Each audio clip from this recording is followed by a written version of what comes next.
La mañana estaba despejada sobre el mar de las Filipinas. Ese detalle importaba más de lo que la mayoría de la gente comprende hoy en día. El 19 de junio de 1944, en algún lugar al oeste de las Islas Marianas, a una altitud de aproximadamente 600 metros, un aviador naval japonés llamado Sakai Mitsuo, que pilotaba un Mitsubishi A6M50 desde el portaaviones Taiho, tomó una decisión táctica que había servido a los aviadores navales imperiales japoneses durante la mayor parte de 3 años. Vio cazas estadounidenses ascender hacia su formación desde abajo, y hizo lo que a todo piloto japonés, entrenado en la doctrina del servicio aéreo de la Armada Imperial, se le había enseñado a hacer desde 1941. Se incorporó en un giro ascendente cerrado para ganar la ventaja de altitud. El Cero sabía con la certeza de 3 años de experiencia en combate, podía superar en ascenso a cualquier cosa que los estadounidenses hubieran llevado jamás al Pacífico. Él personalmente había visto a los Wildcats quedar atrás por debajo de él en el Mar del Coral, había visto a los P-39 y P-40 luchar por seguirlo en la vertical en Rabaul. El ascenso era donde el Cero vivía. El ascenso era donde los aviadores japoneses habían matado a los estadounidenses por centenares. Sakai tiró hacia atrás de la palanca, vio cómo su velocidad relativa se transformaba en energía vertical. Miró por encima del hombro, esperando ver a los cazas estadounidenses quedar atrás por debajo de él, como todos los cazas estadounidenses anteriores habían quedado atrás.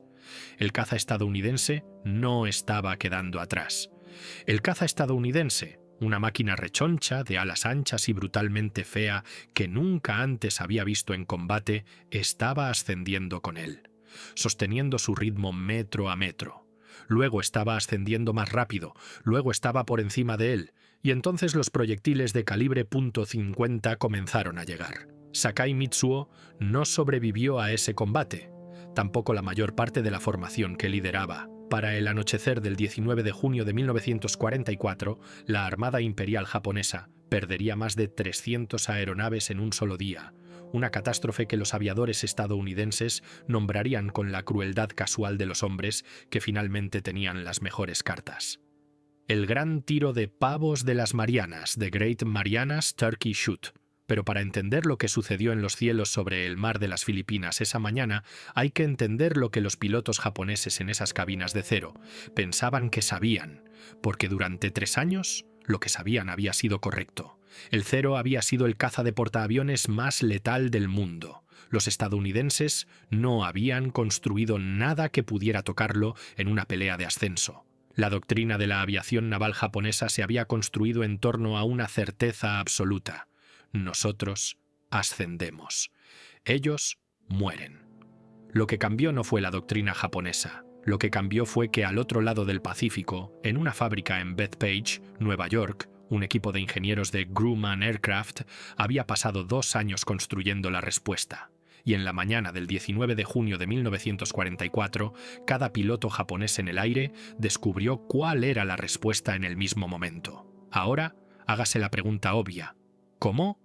Porque aquí está lo que hace al Hellcat diferente de cualquier otro caza estadounidense que llegó antes que él al Pacífico. No solo se igualó al Cero, cazó al Cero en la única dimensión que los pilotos japoneses habían creído que era solo suya. Ascendía mejor, ascendía más rápido. Y cada suposición que 3 años de combate aéreo en el Pacífico habían grabado a fuego en la aviación naval japonesa se derrumbó en el tiempo que le toma a un piloto de caza mirar por encima de su hombro. Pero para entender cómo Grumman construyó la máquina que rompió al Cero, primero hay que entender qué era realmente el Cero y qué le había hecho a la aviación estadounidense en los 18 meses que siguieron a Pearl Harbor. En diciembre de 1941, el Mitsubishi A6M0 era, por cualquier contabilidad honesta, el mejor avión de caza embarcado del mundo. Esa frase es difícil de aceptar para algunos lectores 70 años después, porque el resultado final de la Guerra del Pacífico ha coloreado retroactivamente cómo se recuerda al Cero, de principios de la guerra. Pero el registro técnico es inequívoco. Cuando los Zeros japoneses aparecieron sobre Pearl Harbor en la mañana del 7 de diciembre de 1941, representaban un salto generacional más allá de lo que la Armada de los Estados Unidos operaba desde las cubiertas de sus portaaviones. El Zero podía ascender a 6.100 metros en aproximadamente 7 minutos. Su alcance máximo con un tanque externo superaba los 3.050 kilómetros, una cifra tan superior a lo que los diseñadores de cazas estadounidenses creían posible que, cuando los informes de inteligencia la describieron por primera vez, los analistas de la Armada asumieron que los informes eran erróneos. Su radio de giro a velocidades de combate era más cerrado que el de cualquier caza estadounidense entonces en servicio, y no por un margen pequeño. El Zero podía completar un giro horizontal de 360 grados mientras un Wildcat estadounidense aún estaba completando 2/3 del mismo círculo. Por encima de todo, el Zero ascendía. En la vertical, el Zero era una categoría de avión diferente del Grumman F-4F Wildcat, que constituía todo el inventario de cazas de la Armada de los Estados Unidos en diciembre de 1941. Un Wildcat que intentara seguir a un Zero en un giro ascendente era un Wildcat muerto. El Zero ganaría altitud más rápido, llegaría a la cima del ascenso con energía de sobra y convertiría esa energía en un ataque en picado sobre el piloto estadounidense que tontamente había intentado seguirlo. El hombre responsable de este avión fue Horikoshi Jiro, el diseñador jefe de Mitsubishi, cuyo name pertenece a cualquier relato honesto de la ingeniería de aviación del siglo XX junto a Reginald Mitchell y Kelly Johnson. Horikoshi había logrado el extraordinario rendimiento del Zero a través de una filosofía de diseño de minimización absoluta del peso. El Zero era ligero porque cada componente había sido diseñado para ser tan ligero como fuera posible mientras siguiera funcionando. La estructura utilizaba una aleación de aluminio entonces experimental llamada extra superduraluminio, que era más ligera y resistente que cualquier metal estructural entonces en uso estadounidense. El piloto se sentaba en un asiento sin blindaje. Los tanques de combustible no eran autosellantes. No había placas de blindaje detrás de la cabina. Cada kilogramo que el Zero no cargaba era un kilogramo que no tenía que levantar. El resultado fue un avión que se desempeñaba en 1941 como un avión de 1944. El costo que Horikoshi entendía, pero su cliente, la Armada Imperial japonesa, decidió aceptar, era que el Zero era extraordinariamente vulnerable cuando era alcanzado. Un solo proyectil de calibre .50 en el tanque de combustible desprotegido podía convertir un Zero en una bola de fuego. Una ráfaga en la cabina mataba al piloto instantáneamente. El Zero era una espada sin escudo. En manos de los pilotos altamente entrenados que la Armada Imperial japonesa desplegó en 1941 y 1942, la espada era suficiente. Durante los primeros 18 meses de la Guerra del Pacífico, el Zero gobernó el cielo. Los aviadores navales japoneses que pilotaban Zeros destruyeron aviones estadounidenses, británicos y holandeses desde Pearl Harbor hasta Ceilán y el Mar del Coral a una proporción de bajas que se acercaba a 6-1. La respuesta estadounidense, el Grumman F-4F Wildcat, era un avión más lento, menos maniobrable y con menor capacidad de ascenso, que sobrevivió en el Pacífico solo porque pilotos estadounidenses, como John Touch, desarrollaron tácticas defensivas, la famosa trenza Touch, Touch Weave, que permitía a dos Wildcats, trabajando juntos, neutralizar la superioridad individual del Zero. El Wildcat no derrotó al Zero. El Wildcat sobrevivió al Zero a través del trabajo en equipo y la disposición de sus pilotos a morir a tasas menos ruinosas de lo que de otro modo habrían hecho. Lo que la Armada de los Estados Unidos necesitaba para mediados de 1942 no eran mejores tácticas, era un mejor avión. Un avión que no requiriera que sus pilotos inventaran geometría defensiva para compensar la máquina que estaban pilotando. Un avión que pudiera encontrarse con el Zero en los términos preferidos del Zero, en el ascenso y ganar. Y en el verano de 1942, en la Grumman Aircraft Engineering Corporation en Bethpage, Long Island, el trabajo para construir exactamente ese avión ya estaba en marcha. Pero los ingenieros de Grumman aún no sabían todo lo que necesitaban saber. Tenían especificaciones, tenían objetivos de rendimiento, tenían un concepto básico de estructura. Lo que no tenían era la respuesta a una pregunta que determinaría si el nuevo caza sería una mejora marginal o un salto generacional, y esa pregunta sería respondida por accidente por un piloto japonés que sobrevivió a un accidente en las Islas Aleutianas en junio de 1942. Su nombre era Koga Tadayoshi. Su cero estaba casi completamente intacto, y lo que los ingenieros estadounidenses aprendieron de él cambiaría la guerra. El 4 de junio de 1942, el mismo día que a 1.600 kilómetros al sur los bombarderos en picado estadounidenses estaban hundiendo 4 portaaviones japoneses en Midway. Una fuerza de ataque japonesa estaba atacando la base estadounidense en Dutch Harbor, en las Islas Aleutianas. Entre los pilotos de cero en ese ataque estaba el suboficial de primera clase Koga Tadayoshi, de 19 años de edad, que pilotaba un A-6M2 desde el portaaviones Ryuho. Durante el ataque, el cero de Koga fue alcanzado por fuego terrestre de los defensores estadounidenses.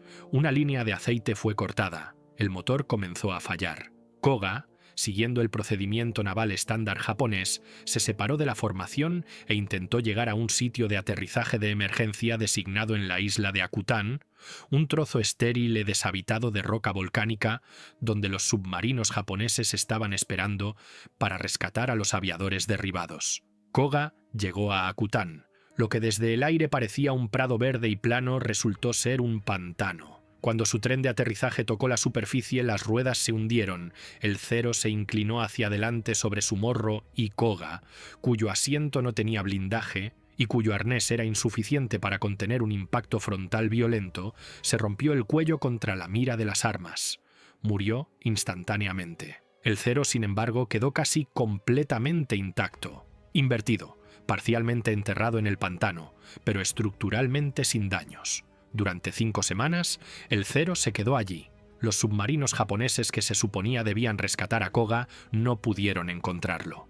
Y luego, el 10 de julio de 1942, un PBU Catalina de la Armada de los Estados Unidos en patrulla de rutina divisó desde el aire al cero boca abajo. En una semana, un equipo de salvamento de la Armada estaba en la isla de Akutan extrayendo cuidadosamente lo que cada ingeniero de aviación estadounidense en el Teatro del Pacífico había estado desesperado por examinar durante 6 meses.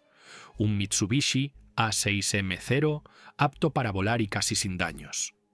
El cero de Akutan fue enviado a la estación aeronaval de North Island, cerca de San Diego. Fue reparado, restaurado a condiciones de vuelo y luego probado en vuelo metódicamente por pilotos de la Armada estadounidense a lo largo del otoño de 1942. Cada característica de rendimiento fue medida, cada envolvente de vuelo explorada, cada limitación identificada. Lo que descubrieron los pilotos de prueba estadounidenses fue extraordinario, pero no de la manera en que la leyenda lo recordó más tarde. El cero era, como se temía, un cazador excepcional en combate cerrado. Superaba en ascenso y en viraje a cada caza estadounidense entonces en servicio, exactamente como sugerían los informes de combate. Pero el cero también tenía debilidades que el combate no había expuesto por completo. A velocidades relativas superiores a aproximadamente 480 km por hora, las superficies de control del cero se volvían extremadamente pesadas. El avión que giraba tan hermosamente a 320 km por hora se volvía progresivamente más reacio a maniobrar a medida que aumentaba la velocidad. Por encima de los 560 km por hora, los alerones estaban tan pesados que al avear el avión requería una fuerza que la mayoría de los pilotos no podían mantener. El cero tampoco tenía potencia de sobra en un picado. Su construcción ligera significaba que en cualquier picado prolongado a alta velocidad, la estructura se aproximaba a los límites estructurales más rápido de lo que lo haría un caza estadounidense más pesado. Un cero en picado podía ser alcanzado por un caza estadounidense en picado, y un cero en picado no podía evadir fácilmente mediante maniobras porque a velocidades de picado los controles se habían vuelto rígidos como la madera. Las implicaciones para el diseño de cazas estadounidenses fueron profundas. El cero no podía ser derrotado en el régimen donde el cero era más fuerte, el giro ascendente a baja velocidad, pero el cero podía ser derrotado en el régimen donde el cero era más débil, el picado a alta velocidad y la maniobra a alta velocidad. Lo que los diseñadores estadounidenses necesitaban era un caza que pudiera entrar y salir de una pelea a velocidades que el Zero no pudiera igualar, dictar el combate en sus propios términos y negarse a ser arrastrado al combate cerrado a baja velocidad donde los pilotos japoneses querían pelear. Los datos del Zero de Akutan fueron a Grumman. Los ingenieros en Bethpage los absorbieron.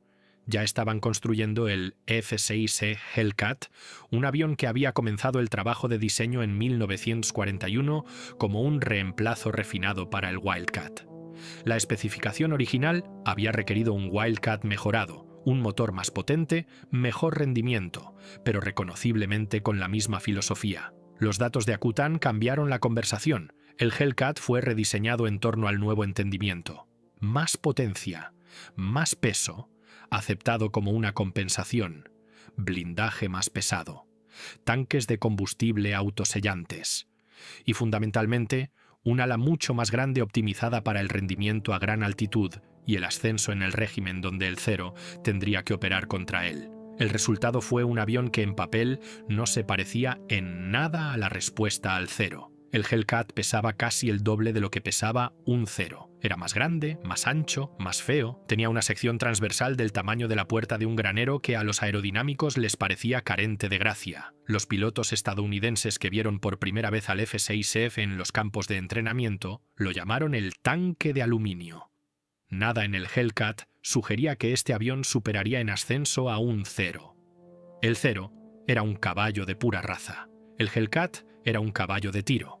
Lo que los ingenieros de Grumman entendieron, y lo que ningún piloto japonés descubriría hasta que el Hellcat apareció en combate, era que el caballo de tiro había sido construido alrededor de un motor que cambiaba la ecuación por completo.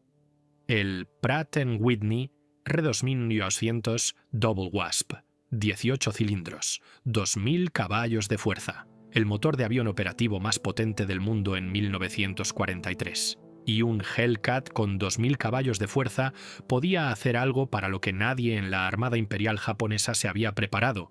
Podía levantar su propio peso considerable en la vertical a un ritmo que igualaba al Zero.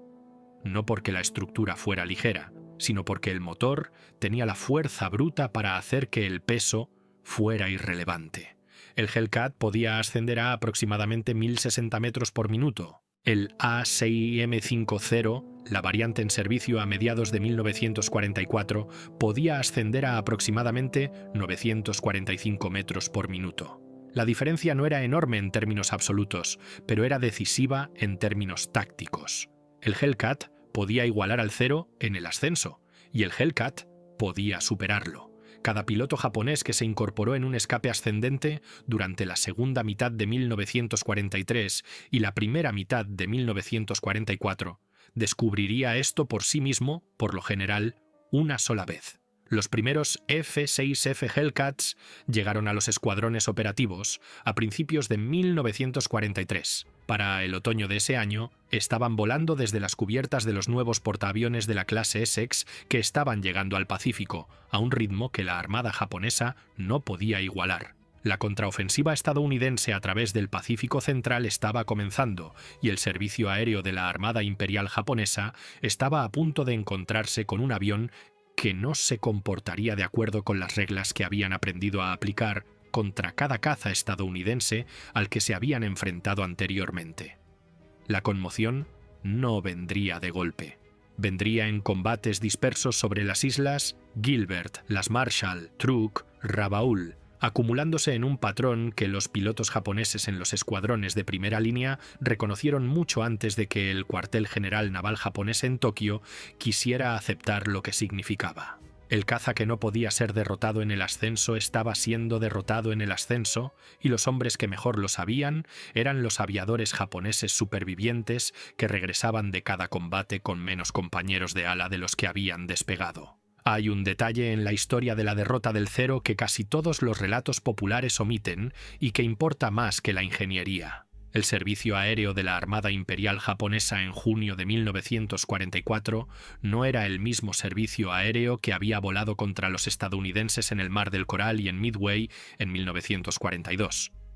Las aeronaves eran ampliamente similares, los pilotos no lo eran. En diciembre de 1941, la aviación naval japonesa representaba posiblemente la fuerza de pilotos de portaaviones más altamente entrenada del mundo. El programa estándar de entrenamiento de preguerra para un piloto de caza de la Armada Imperial requería aproximadamente 700 horas de vuelo antes de que el piloto fuera considerado listo para el combate, con meses adicionales de entrenamiento en unidad después de eso.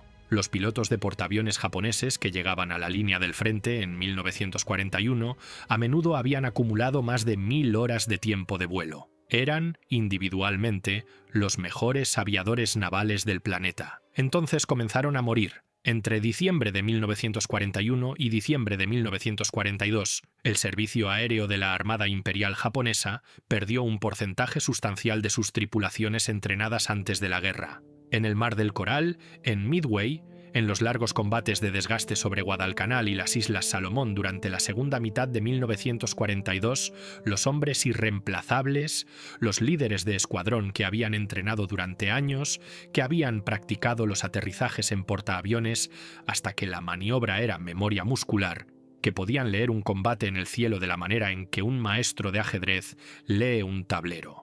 Esos hombres estaban siendo eliminados a un ritmo que las cadenas de entrenamiento japonesas no podían reemplazar. Las pérdidas de pilotos estadounidenses en el mismo periodo fueron comparables en números brutos, pero el sistema de reemplazo estadounidense estaba estructurado para absorber las pérdidas. Las cadenas de entrenamiento estadounidenses se estaban expandiendo exponencialmente. Para 1944, los Estados Unidos estaban produciendo aviadores navales listos para el combate a un ritmo que superaba las pérdidas en combate por un amplio margen, y los producían con un entrenamiento adecuado. El sistema estadounidense estaba construyendo una reserva más profunda cada mes. El sistema japonés no lo hacía. Para mediados de 1943, el tiempo de entrenamiento japonés para los nuevos aviadores navales se había comprimido a menos de la mitad del estándar de preguerra. Para principios de 1944, los nuevos pilotos de portaaviones japoneses estaban llegando a los escuadrones de primera línea con horas de entrenamiento medidas en las pocas centenas en lugar de las muchas centenas. Podían volar el cero, podían despegar y aterrizar desde un portaaviones con buen clima. Lo que no podían hacer era combatir de la manera en que sus predecesores habían combatido. Las tácticas de combate que habían hecho letal al cero en 1942, el giro ascendente a baja velocidad, el yo-yo alto, la gestión de la energía que dependía de conocer el momento preciso para convertir la velocidad en altitud y la altitud de nuevo en velocidad, requerían una habilidad de piloto que tomaba cientos de horas desarrollar. Un piloto con 200 horas en un cero no podía ejecutar esas tácticas, podía volar el avión. No podía extraer del avión el rendimiento que había hecho del cero lo que había sido. Para junio de 1944, cuando la flota estadounidense apareció frente a las Marianas para apoyar la invasión de Saipán, los grupos aéreos de portaaviones de la Armada Imperial japonesa eran un caparazón vacío de lo que habían sido 2 años antes. Los pilotos que el almirante Ozawa Jisaburo pudo poner en el aire contra la flota estadounidense esa mañana estaban, en promedio, subentrenados, carecían de experiencia y operaban una aeronave, el A-6M5, que había recibido solo mejoras marginales de rendimiento desde 1942, mientras que los Hellcats estadounidenses habían sido refinados continuamente. El combate que siguió ha sido descrito en muchas historias. Los números cuentan la historia de forma compacta. El 19 de junio de 1944, aeronaves japonesas basadas en portaaviones y en tierra lanzaron repetidas oleadas de ataques contra la quinta flota estadounidense que cubría los desembarcos de Saipán. Los Hellcats estadounidenses de los portaaviones Lexington, Yorktown, Enterprise, Essex, Hornet y otros los interceptaron. Para el final del día, la Armada Imperial japonesa había perdido aproximadamente 350 aeronaves. Las pérdidas estadounidenses fueron de aproximadamente 30. La proporción de bajas superó el 10-1. Las pérdidas de tripulación aérea japonesa fueron catastróficas e irreemplazables en cualquier plazo de tiempo significativo. pero los relatos operativos comprimen la realidad humana. Imagínese ser un piloto japonés en la cabina de un Zero esa mañana. Le han dicho que el Hellcat es pesado y lento. Le han dicho que el Zero conserva su ventaja de ascenso. Le han dicho que con sorpresa y habilidad puede entablar combate y desengancharse a voluntad. Se incorpora en un giro ascendente para aprovechar lo que le han enseñado a creer que es la fuerza imbatible de su avión. Y el caza estadounidense, la máquina de alas anchas y fea que le han dicho que puede superar en ascenso, asciende con usted. Luego, asciende por encima de usted. Luego le está disparando desde una posición de superioridad de energía que se supone que su avión no debería permitir.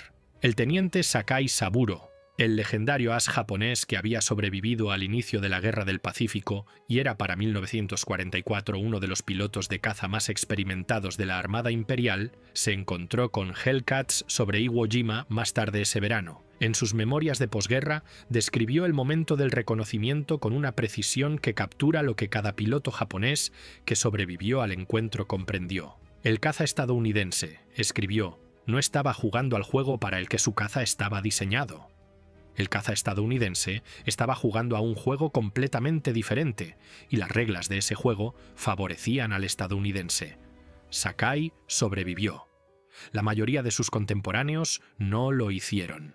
Para el otoño de 1944, el núcleo experimentado de la aviación naval imperial japonesa que había comenzado la guerra como la mejor arma aérea de portaaviones del mundo había sido destruido en su mayor parte. El Hellcat no lo había hecho todo. Los Wildcats estadounidenses, los Corsairs y la presión de desgaste de 3 años de combate en el Pacífico también habían hecho su parte. Pero el Hellcat, en 1943 y 1944, había sido el instrumento principal de la destrucción, y el ascenso que los japoneses habían creído suyo se había convertido en el terreno de matanza. Si tiene un abuelo o bisabuelo que voló en el Teatro del Pacífico, en un escuadrón de Hellcat, en un escuadrón de Wildcat en Midway, en cualquiera de los grupos aéreos de portaaviones que llevaron la Guerra del Pacífico desde los días desesperados de 1942 hasta los cielos sobre las Marianas, sería un honor para mí saber de ello en los comentarios.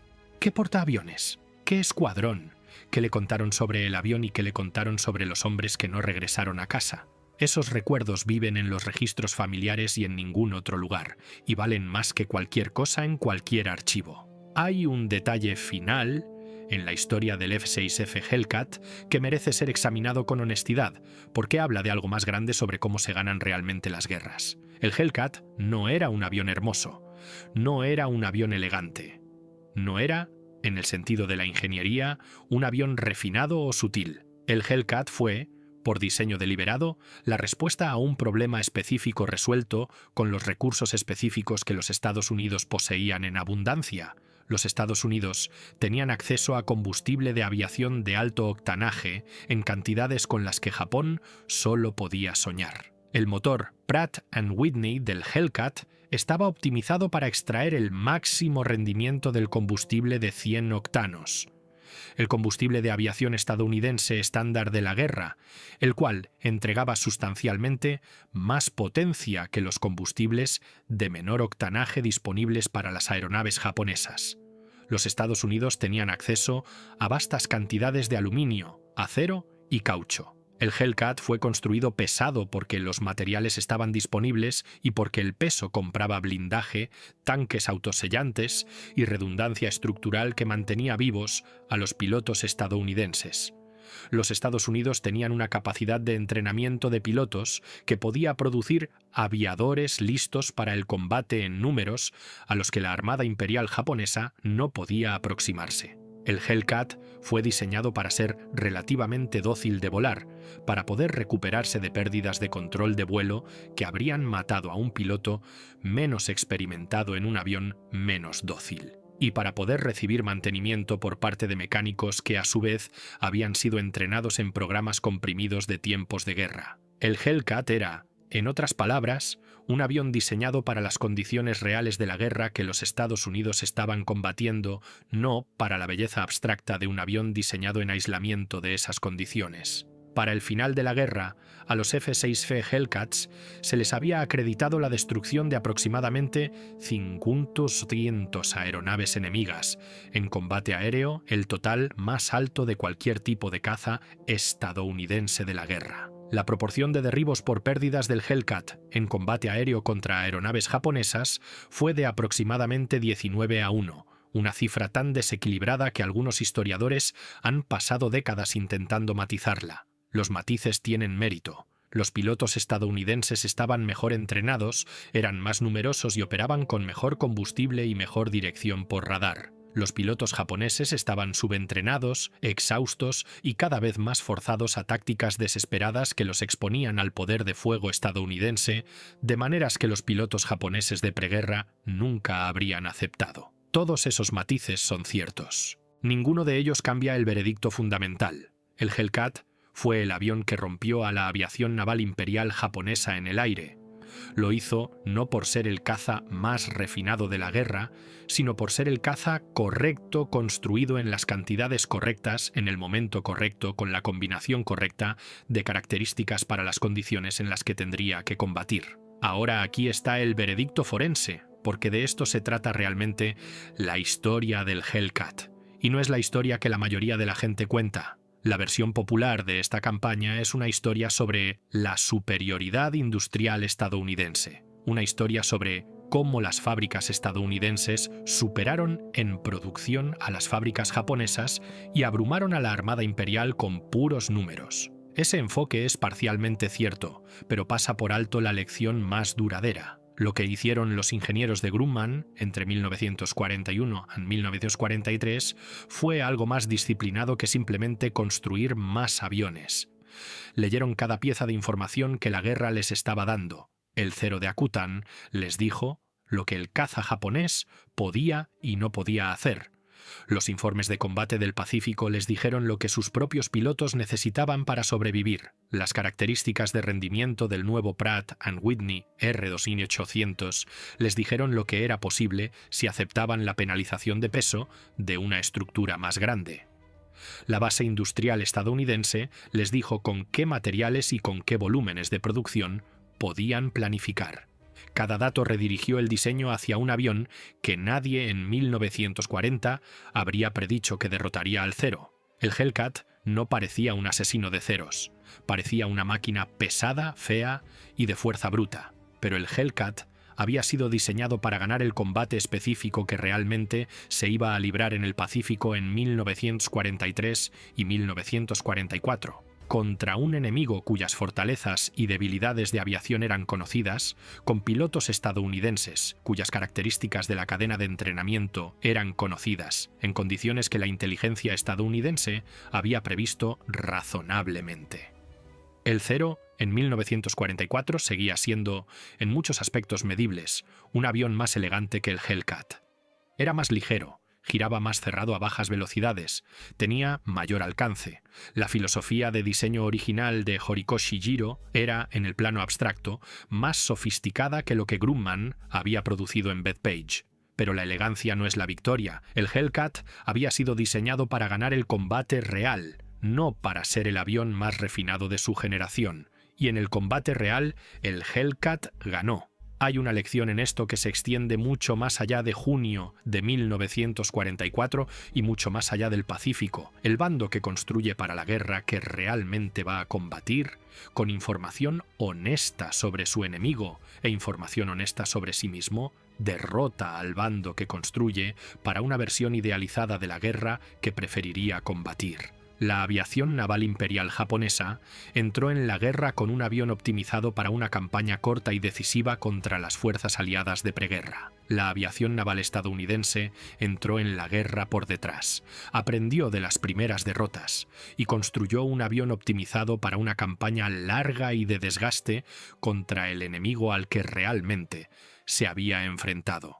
El Hellcat fue la encarnación física de ese aprendizaje. Los pilotos japoneses que se incorporaron en giros ascendentes sobre el mar de las Filipinas en la mañana del 19 de junio de 1944 operaban a partir de un cuerpo de conocimiento táctico que había sido correcto en 1942 y que ya no era correcto en 1944. La conmoción que experimentaron cuando el caza estadounidense ascendió con ellos no fue solo la conmoción de una capacidad enemiga inesperada. Fue la conmoción de descubrir que las suposiciones sobre las que se había construido toda su doctrina de combate estaban obsoletas y que los hombres que habían construido el nuevo avión estadounidense habían estado pensando exactamente en este momento durante 2 años.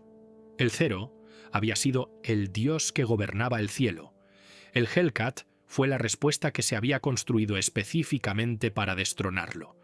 Y en el momento en que llegó esa respuesta, la aviación naval imperial japonesa como fuerza estratégica dejó de existir. Lo que quedó fueron los hombres en las cabinas, valientes, a menudo excepcionalmente valientes, pilotando un avión que había sido superado por la guerra que se le pedía combatir. La mayoría de ellos no sobrevivió al descubrimiento. Si visita el Museo Nacional de Aviación Naval en Pensacola, Florida, hoy en día puede pararse frente a un F-6F Hellcat restaurado. Sigue siendo, para los ojos modernos, un avión feo. Rechoncho, ancho, brutal. Nada en él sugiere gracia. Pero es el avión que rompió al Zero, y es el avión que enseñó a una generación de ingenieros estadounidenses una lección que la Armada de los Estados Unidos no ha olvidado en los 80 años transcurridos desde entonces. Construya para el combate que realmente tendrá. Lea lo que el enemigo le está diciendo. Acepte las compensaciones que la guerra real requiere. El caza que gana no es el caza que es más hermoso. Es el caza que ha sido diseñado en torno a la verdad de la guerra que tendrá que combatir. La respuesta a la pregunta en este título no es la respuesta dramática que la mayoría de la gente espera. Los pilotos japoneses no se conmocionaron porque el Hellcat fuera secretamente un avión superior en cada dimensión. Se conmocionaron porque la única dimensión en la que se habían creído invencibles, el ascenso, había sido atacada deliberadamente por ingenieros estadounidenses que habían leído el Zero de Akutan, comprendido lo que el caza japonés realmente era, y construido un avión específicamente diseñado para quitarles esa dimensión. El Hellcat no superó en ascenso al Zero por accidente. Superó en ascenso al Zero porque superar en ascenso al Zero era la especificación de diseño. Esa es la parte de esta historia que los relatos populares comprimen en una sola frase. Los pilotos japoneses se conmocionaron. Tenían todas las razones para estarlo. El mundo que habían gobernado desde diciembre de 1941 había terminado en la mañana del 19 de junio de 1944, y la mayoría de ellos no tuvo la oportunidad de absorber lo que habían visto antes de que los proyectiles de calibre .50 llegaran. El avión que se suponía no debía ser capaz de ascender con ellos había ascendido más allá de ellos. La guerra que pensaban que entendían se había convertido en una guerra diferente, y los hombres que habían construido la respuesta estaban, en ese momento, a 13.000 kilómetros de distancia en Bethpage, Long Island, diseñando ya lo que vendría después del Hellcat. Porque eso es lo que hace el bando que gana, no se detiene con la respuesta al problema de hoy, comienza de inmediato en la respuesta al de mañana. Dele me gusta, añada a favoritos, suscríbase. Si este examen forense del Hellcat cambió la forma en que ve la guerra aérea sobre el Pacífico, presione ese botón de me gusta. Ayuda a que esta historia llegue a la gente que se preocupa por hacer las cosas bien. La gente que comprende que las guerras no se ganan con el avión más hermoso, sino con la ingeniería más honesta bajo las condiciones más implacables. Suscríbase si quiere el próximo capítulo, porque la historia de la aviación naval estadounidense en el Pacífico no termina en el mar de las Filipinas. Termina sobre la bahía de Tokio, y las decisiones que la llevaron allí son aún más instructivas que lo que sucedió con el Hellcat. Y recuerde, los pilotos japoneses que fueron derribados sobre las Marianas no fueron derrotados por una valentía superior, o tácticas superiores, o incluso números superiores en la cabina. Fuera derrotados por un avión que había sido diseñado en torno a la honesta verdad de quiénes eran y de lo que su caza podía y no podía hacer. Esa no es una lección de junio de 1944. Es una lección que no caduca. Si llegó hasta el final, comente desde qué parte del mundo está viéndonos. No olvide darle me gusta, suscribirse y compartir este video con alguien que necesite escuchar esta historia. Ahora haga clic en este próximo video.